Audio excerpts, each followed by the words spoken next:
abli na ang pultahan. Ang baho sa krudo grasa maoy naandan.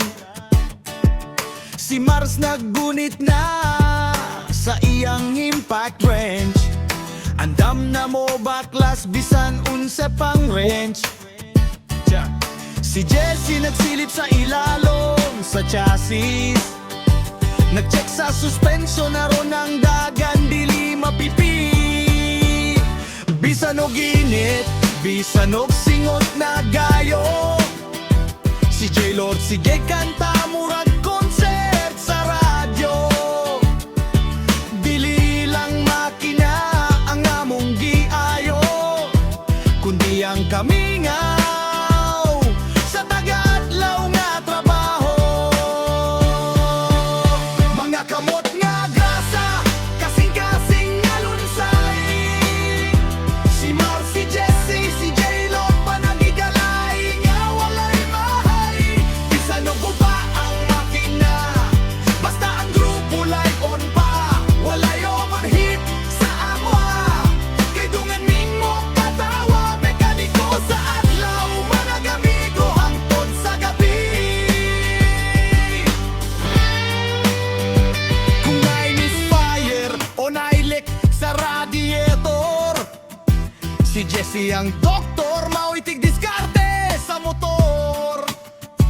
Si J-Lord ang legend, sa wiring dili maglisod.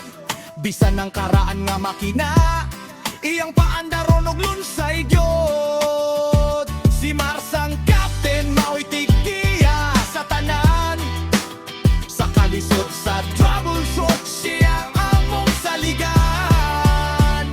Usahay kapoy, usahay magmulo ang lawas. Apaniniguman sa trabaho, ang cold beer mao'y pangpagawas. Mag-istorya sa mga piston o clutch lining. Apan ang tinuod nga alignment, nasa among kasing-kasing. Mga kamot nga grasa, kasing-kasing nga lunsay.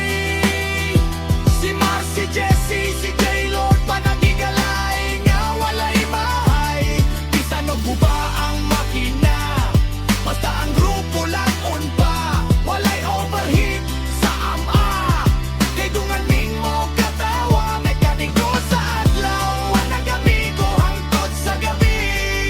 O J-Lord, humana na! Jesse, i-check daw ang preno. Mars, tayag na sa panihapon. Bisan og ito mangkuko, ang panahigalay putli kaayo. Mekaniko kami, amigo hangtod sa kamatayon.